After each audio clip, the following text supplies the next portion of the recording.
Hello and good afternoon. My name is Sadia Anwar. My pronouns are she and her. I work at Central Alberta Sexual Assault Support Center. My role there is I'm the police, community, and court support liaison person. Thank you so much for joining us today.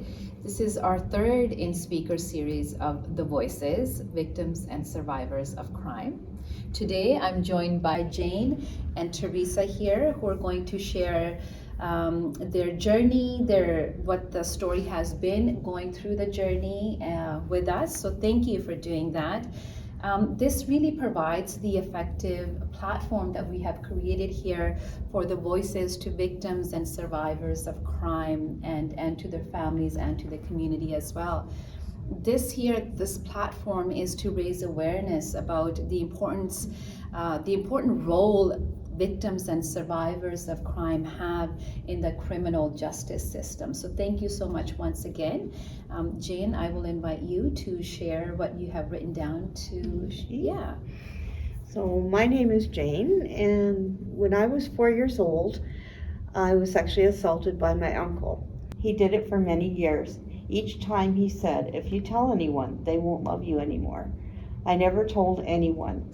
He also called me bad derogatory names about my weight. I was afraid of all men growing up and into adulthood. I lived in fear of everything. Nobody knew why I was the way I was. I was a loner, refusing to go out except to work. In 1986, while working at my parents' bakery, I was on a coffee break and having something to eat. And my uncle came back and saw me eating, and he said, "So, Big Bertha, do you think you really need that?" I became so angry and wanted to say what he did to me, but I left to go to the back room. When I got home from my parents, I went to talk to my pastor of my church and asked what I should do. He told me to talk to the police and maybe write a letter to the school where his 3 young daughters were. I did the letter, I prayed over it as it went, and I waited. In the meantime, I decided to tell my parents. On a Sunday afternoon, I sat down and told them what happened. Shortly after that, my dad told me he asked my uncle about it, and he denied ever doing it. From that point on, I had no parental support. I struggled for a very long time with that and was told how my uncle got fired from his job driving school bus, and social services coming in and tried to take the girls away. I was relieved he got fired and the girls were talked to. In 2019, we were to have a memorial service for my brother who passed away December 8th of 18. My mom invited my uncle, and I was angry. My PTSD kicked in along with nightmares. He was told he could not come, yet he did show up, parked, and stayed in his car. Again, I was livid, and such disrespect. December 8th, 2019, 1 year after my brother's passing, I felt like Pete was giving me that kick in the butt that I needed to get help. And January 2020, I started counseling at CASASC. I worked through so much. I worked hard.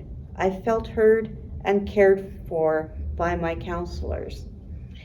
September 2020, I verbally forgave my uncle.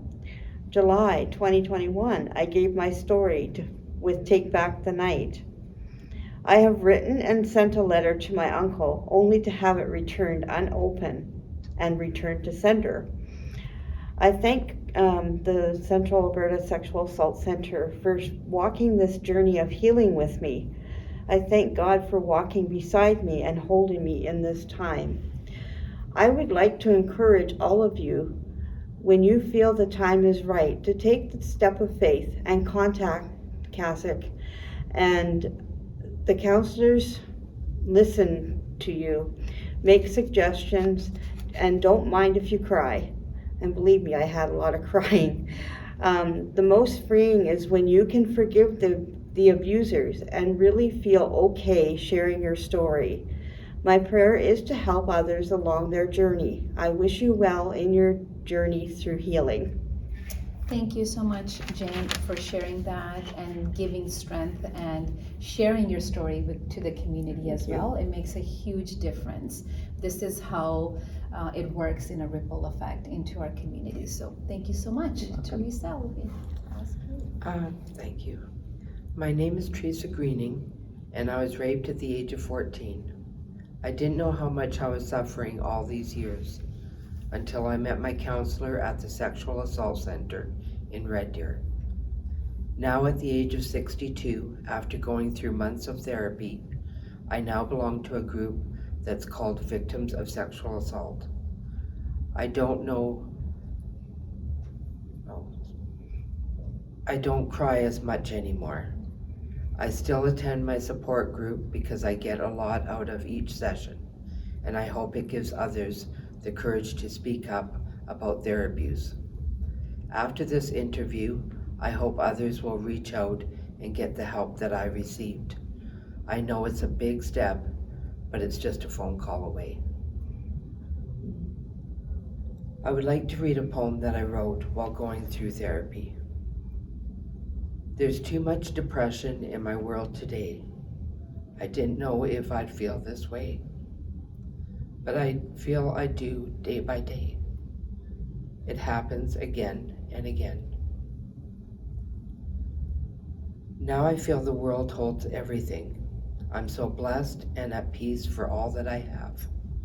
I feel so much love around me, even if there's no one there.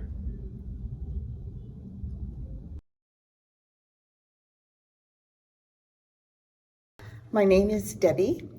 I was manager at Village Mall Clinic on August the 10th of 2020.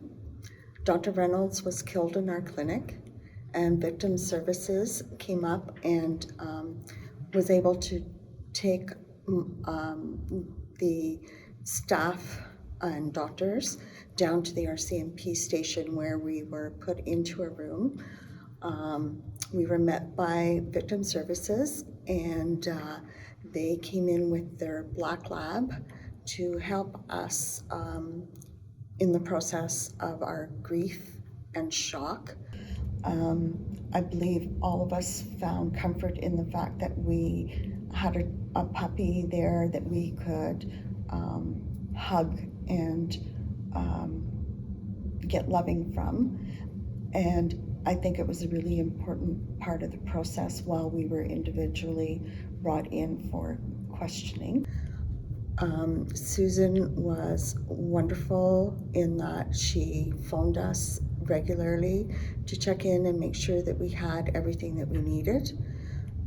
Primary care also stepped in and helped us with the whole process.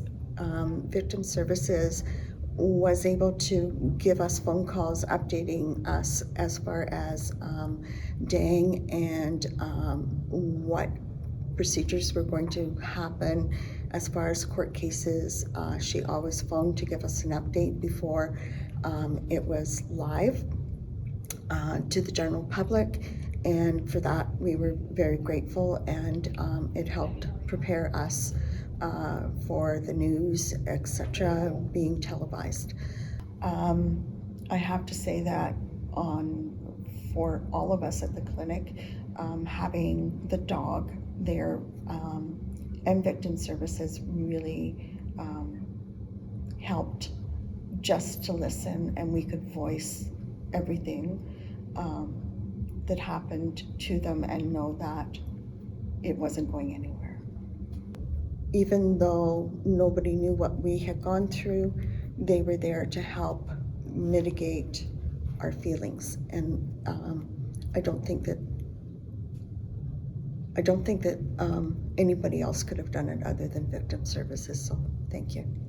Thank you so much for sharing your stories. That was powerful and so brave of you doing that. And this really highlights the services that we have in our community that support the victims and the survivors. And this event that we're putting together, third in our speaker series, is in collaboration with the Child Advocacy Center, Red Deer Victim Services Unit, and Central Alberta Sexual Assault Support Center.